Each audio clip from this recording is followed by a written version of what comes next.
소신 발언을 하겠습니다. 자, 날이면 날마다 오는 것이 아니야. 전기차 오너들 이리 오너라.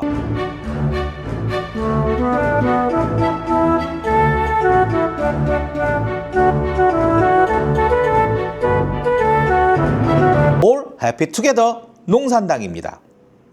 오늘은 좀 특별하게 전기차를 타면서 느낀, 정확히는 43만 킬로미터를 정도 타고 느낀 소신 발언을 하겠습니다.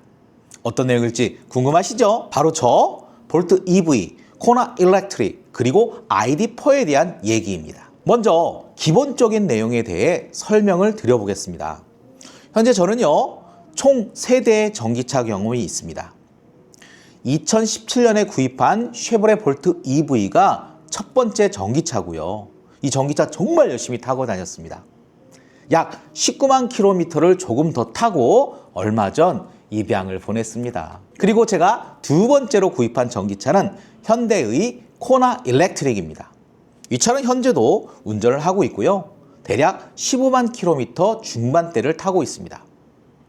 마지막으로 세 번째 전기차는 얼마 전 저희 채널에서도 우리도 한다 리뷰를 진행했었는데요. 폭스바겐 ID4입니다. 현재는 약 8만 2천 킬로미터 정도 주행 중에 있습니다. 세대에 대한 총 주행 거리를 합쳐보면 대략 43만 킬로가 조금 넘는 것 같습니다. 와우, 대단하죠?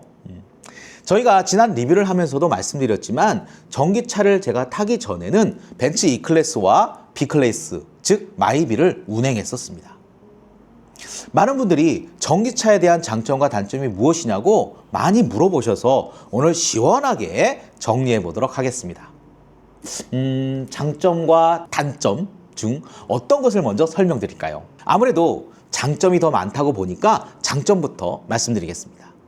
참고로 소신 발언을 하는 부분이 있으니 이 점 참고하며 들어주시면 감사하겠습니다. 장점 하나, 압도적으로 저렴한 차량 유지비. 전기차에 대한 얘기를 할 때 꼭 나오는 부분이 바로 차량 유지비에 관한 것입니다. 차량 유지비가 발생하는 부분을 살펴보면 소모품 교체, 또 고장이나 불량 등으로 인한 수리, 그리고 운행을 위한 주유 또는 충전비 등이 있을 수 있습니다. 아시겠지만 전기차는 내연기관에 비해서 부품이 상대적으로 적게 들어갑니다. 그래서 소모품을 사용하거나 부속 등의 고장, 이런 수리 비용이 당연히 적게 들어갈 수밖에 없습니다. 제가 전기차 세대를 현재까지 43만 킬로미터 이상 타면서 소모품은 생각해 볼까요? 워셔액, 타이어, 그리고 와이퍼 날 정도를 교체했던 것 같습니다. 물론 코나 일렉트릭의 경우에는 방전으로 인한 시동 배터리 교체가 있었고요. 그 다음에 공조기에서 이 귀뚜라미 소리 같은 게 나요. 그래서 이 소리가 나서 공조기 이상이 있어 수리한 적이 있었는데, 이 부분은 당시 일반적인 코나 내연차에서도 동일한 증상이 있었습니다. 심지어는요, 현재까지 브레이크 계통의 문제나 브레이크 패드조차 교체한 적이 없습니다. 여기서 제가 추가 팁을 드리자면, 워셔액은 저 같은 경우에는 에탄올을 섞어서 직접 만들거나 박스 단위로 인터넷 구매를 했고요. 타이어는 규격을 확인한 후에 인터넷 최저가로 구매를 했으며, 와이퍼 날은요, 알리익스프레스를 통해서 규격별로 구입해서 직접 교체를 했었습니다. 타이어는 전기차 전용으로 구매를 해본 적은 없습니다. 그리고 주기는요, 대략 4만에서 6만 킬로미터 정도에서 한 번씩 교체를 해줬는데, 이 주기는요, 내연차와 비슷했던 것 같습니다. 다음은 제가 전기차를 선택했던 가장 큰 이유 중 하나였습니다. 바로 운행을 위한 주유비, 전기차로 계산한다면 충전비 관련 내용입니다. 제가 벤츠 E클래스를 타고 다닐 때를 생각해보면 그 차는 휘발유 차였고요. 리터당 한 10km 정도의 연비가 나왔던 것 같습니다. 즉 100m를 간다고 가정하면 E클래스로는요, 약 10리터 전후의 휘발유가 필요하며, 휘발유가 리터당 평균 1,600원 정도라고 계산해보면 대략 16,000원 정도의 비용이 들어갔던 것 같습니다. 그런데 전기차는 정말 저렴합니다. 결론적으로 말씀드리면 초기에는요, 완속 충전 또는 급속 충전 여부에 따라 비용은 조금 다르게 나오겠지만 저의 경우에는 주로 완속 충전을 많이 했거든요. 휘발유와 비교를 해본다면 평균 8분의 1 또는 정말 잘 나오면 10분의 1 정도의 비용으로 운영을 할 수가 있었습니다. 그런데 아쉽게도 최근에는 완송 및 급속 충전 비용이 점점 비싸지고 있고요. 그래서 해당 매력이 조금은 떨어지는 것 같습니다. 그래도 요즘 기준으로 전기차 충전비를 계산해 보니 휘발유 대비 저의 경우에는 약 5분의 1에서 6분의 1 정도는 저렴한 것 같습니다. 자, 다음은 장점 둘, 고속도로 및 주차장 할인. 전기차는 대표적인 친환경 차량에 해당됩니다. 그래서 당연히 고속도로 및 주차장 등에서의 할인이 적용됩니다. 일반 고속도로에서는요, 현재 기준 딱 50% 통행료 할인이 가능합니다. 50%면 정말 큰 할인입니다. 특히 출퇴근을 매일 고속도로를 통해서 해야 한다면 이건 정말 놀라운 비용 절감 효과가 있다고 볼 수 있습니다. 다음은 공공기관 및 공영주차장 할인입니다. 역시 현재 기준 딱 50% 할인을 받는데 제가 이것이 정말 큰 혜택이라고 느낀 경우는 저희가 이제 멕시코로 해외여행을 다녀온 적이 있는데요. 장기 주차를 공항에 10일 이상 한 적이 있습니다. 그때 정말 전기차가 좋구나 하면서 감탄을 했었습니다.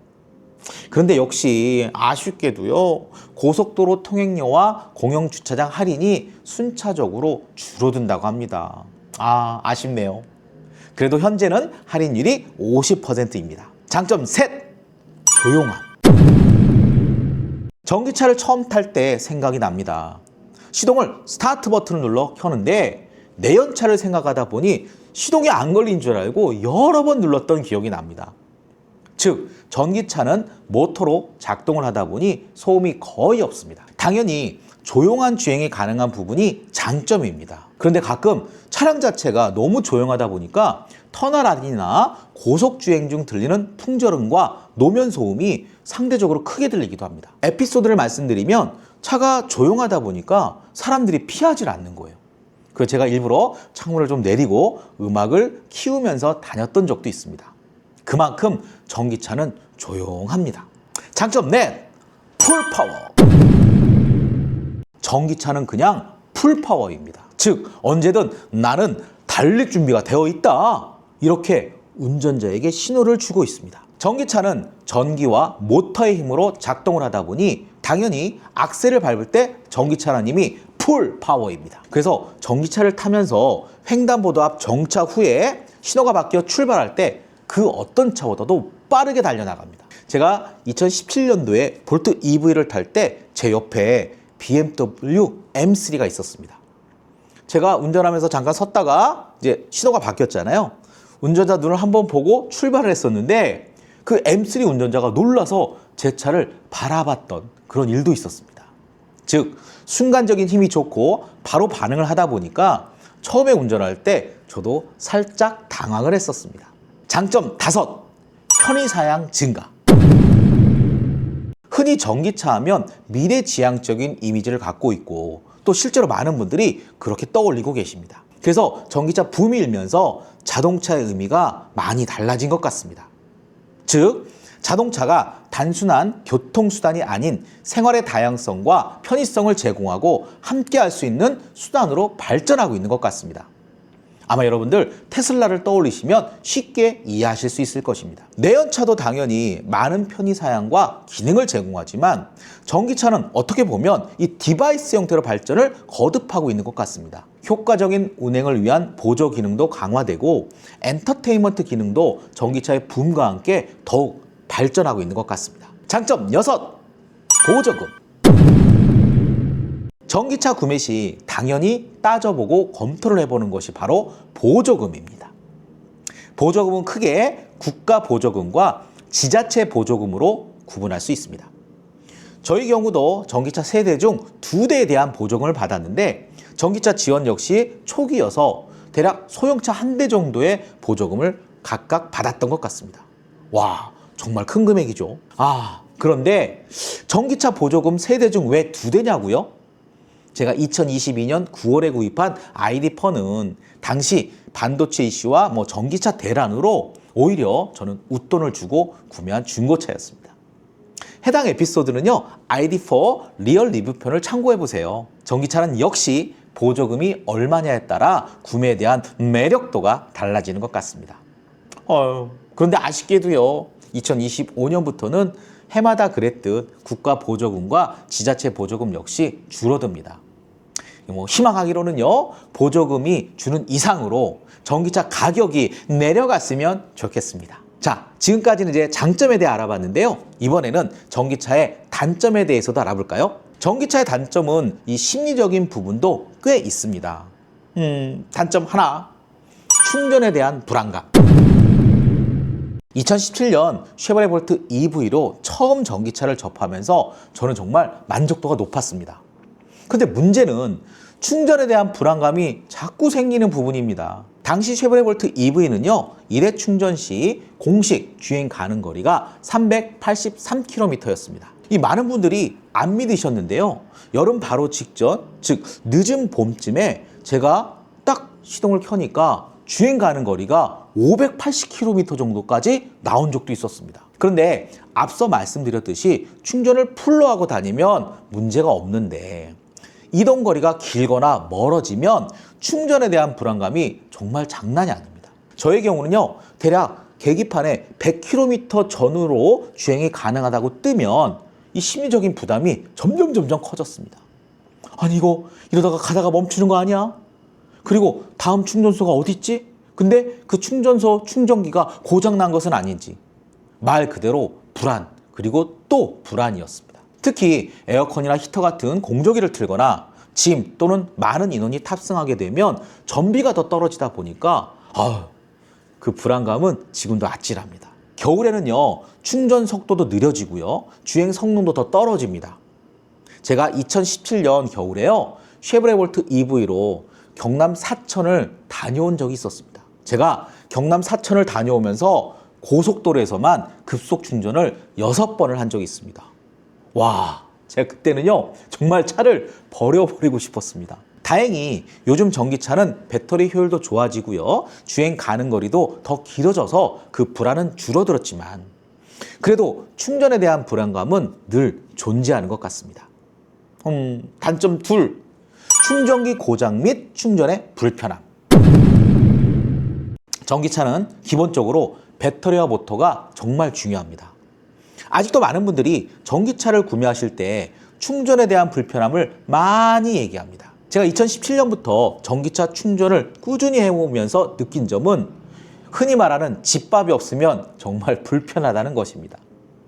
저 역시 초기에는요, 전기차 충전 설치 비용이 100% 나왔습니다. 보조금으로 100% 지원이 됐었는데 이 완속 충전기를 집에 설치하기 전에 당연히 저희 집 근처에 공원에서 급속 충전을 했었습니다. 그런데 문제는 충전기가 자주 고장이 나거나 제가 딱 갔을 때 다른 차량이 이미 충전을 하고 있어서 기다려야 하는 부분이었습니다. 이 부분은 아직까지도 많이 불편한 것 같습니다. 특히 고속도로에서 충전은 일반적인 경우는 큰 문제가 없어요. 그런데 휴가철이나 명절 등 차량이 막 몰릴 때는요, 충전이 정말 불편합니다. 전기차 보급 대수에 비해 아직까지도 충전기 보급은 미흡하지 않나 이렇게 생각해 봅니다. 제가 팁을 드리자면 집밥으로 완속 충전이 가능할 경우에는 밤 11시부터 오전 9시까지가 충전료가 가장 저렴합니다. 그리고 급속 충전의 경우에는요, 충전기 고장도 빈번하기 때문에 여유 있게 자녀 가는 거리를 잡으시고요, 충전을 미리미리 하실 것을 추천드립니다. 충전을 해보신 분들은 아시겠지만 충전기 설치 회사와 기관, 그리고 충전기마다 충전 절차가 달라요. 가끔은 저도 헷갈리는 경우도 많이 있습니다. 미리 해당 카드 또는 사용 가능한 앱을 설치해 보시기 바랍니다. 충전 절차에 대한 통합이 이루어진다면 정말 좋겠습니다. 단점 셋, 배터리 이슈 및 교체, 그리고 화재 불안감. 세대의 전기차를 타면서 세 대 모두 저는 배터리 교체 이슈가 있었습니다. 볼트 EV와 코나 일렉트릭은 화재 위험으로 인해 배터리 전체를 교체받았습니다. 이 부분은 어떻게 보면 핸드폰을 사용하는데 새 배터리로 교체를 했으니 좋다고도 볼 수 있는데 반대로 심각한 위험 상황이 발생할 수도 있다는 것을 의미합니다. 배터리 교체 전 볼트 EV는 센터에서 충전을 최대 80%, 그리고 코나 일렉트릭은 충전을 최대 90%로 제한을 한 적이 있었는데 그때 정말 불편했었습니다. ID4는 저의 경우 셀 분량으로 추정된 50%를 얼마 전 교체를 받았습니다. 즉 공교롭게도 세 대의 전기차 모두 전체 배터리 또는 일부 교체를 했습니다. 여러분도 아시겠지만 2024년 8월에 어떤 일이 있었죠? 청라 벤츠 전기차 화재 사건이 있었습니다. 네, 오늘 새벽 인천에 있는 아파트 지하 주차장에서 전기차에 불이 붙어 주민 100여 명이 대피하고 차량 수십 대가 훼손됐습니다. 화재 발생 순간이 주차장 CCTV에 포착됐는데요. 화면 함께 보시죠. 네, 지하 주차장 한 구석에서 뭉게뭉게 연기가 피어오르더니 이렇게 펑 순식간에 화염이 치솟습니다. 차량은 손쓸 새 없이 시뻘건 불길에 휩싸입니다. 오늘 새벽 6시 10분쯤 인천 청라동에 있는 한 아파트 지하 주차장에서 주차돼 있던 전기차에 불이 났습니다. 불이 주변 차량에 옮겨 붙거나 그을음이 퍼지면서 훼손된 차량이 70여 대에 이르는 걸로 추정되고 있습니다. 연기가 아파트 세대로까지 번지면서 주민 100여 명이 대피했고 32명은 소방에 의해서 구조됐습니다. 이 과정에서 16명은 연기를 마시고 병원으로 옮겨졌습니다. 또 관할 지자체도 지역 주민들에게 재난 문자를 보내 안전한 곳으로 대피하라고 안내하기도 했습니다. 5시간 반 만에 큰 불길이 잡힌 가운데 소방은 잔불 정리가 끝나는 대로 화재 원인 조사에 나설 계획입니다. 이 화재 사건으로 배터리 관련 이슈가 많아진 것도 사실입니다. 솔직히 저는 전기차를 정말 좋아합니다만 배터리 화재에 대해서는 불안한 것이 사실입니다. 여러분, 전기차 화재는요, 열폭주 등으로 큰 피해가 발생할 수 있습니다. 따라서 늘 안전운전하시고 화재 등의 사고를 대비할 수 있도록 늘 준비하시기 바랍니다. 얼른 고체 배터리가 나왔으면 좋겠습니다. 단점 넷, 기계주차 일부 불가. 전기차는 내연차와 비교를 해보면 상대적으로 무겁습니다. 바로 배터리가 있기 때문입니다. 그렇다 보니 동급 내연차와 비교하면 평균적으로 수백 킬로그램 이상 더 무게가 나갑니다. 요즘 나오는 전기차들은 2톤 전후가 대부분인 것 같습니다. 노상에서의 주차는 큰 문제가 없는데 가끔 기계 주차를 하려면 무게 초과로 주차를 못하는 경우가 종종 발생합니다. 그렇다 보니 전기차를 이용할 때는 장소에 대한 고민을 하게 됩니다. 최근에는 전기차도 이용 가능한 기계주차 시설이 늘고 있는 것 같기도 합니다만 아직까지는 전기차를 위해 기존 기계주차 시설을 바꾸거나 증설하는 경우는 드물어서 불편한 것은 사실입니다. 단점 5, 오작동. 예전에 복합 프린터기가 나왔을 때 처음에는 별 말이 없었으나 사용자가 늘면서 이런저런 고장에 대한 얘기가 나왔었습니다. 그래서 AS 기사분들이 늘 이렇게 얘기했습니다. 아유, 복합기 자체가 기능이 많기 때문에 고장도 잘 납니다. 이렇게요. 전기차를 복합기에 비교할 수는 없겠지만 저의 경우 전기차 3대 모두 오작동 문제가 있었습니다. 가장 빈번한 문제는 인포테인먼트 시스템이 먹통이 되는 것이었습니다. 볼트 EV, 코나 일렉트릭, 그리고 ID4 모두 화면이 먹통이 되는 일이 있었습니다. 지금은 코나 일렉트릭과 ID4 모두 소프트웨어 업데이트를 통해서 대부분 해결이 된 상태인데 ID4는 지금도 정말 아주 가끔 먹통이 됩니다. 아유, 답답해. 그래서 12월 26일 정기 점검을 받으면서 이 부분도 추가 업데이트를 받기로 했습니다. 이러한 화면 문제 외에도 도어가 잠기거나 스마트키를 인식하지 못하는 경우도 아주 가끔 있었습니다. 이 부분은 전기차가 발전하기 위한 과도기라고 하기보다는 반드시 개선이 되어야 될 부분이라고 생각합니다. 단점 6, 승차감. 전기차를 처음 운전하면서 이게 승차감이 왜 이래? 하며 의아했던 적이 많았습니다. 내연차와 달리 악셀이 좀 더 민감하고요. 특히 회생제동이 걸릴 때는 울컥 이런 느낌이 있습니다. 전기차 3대 모두 이런 부분은 동일했습니다.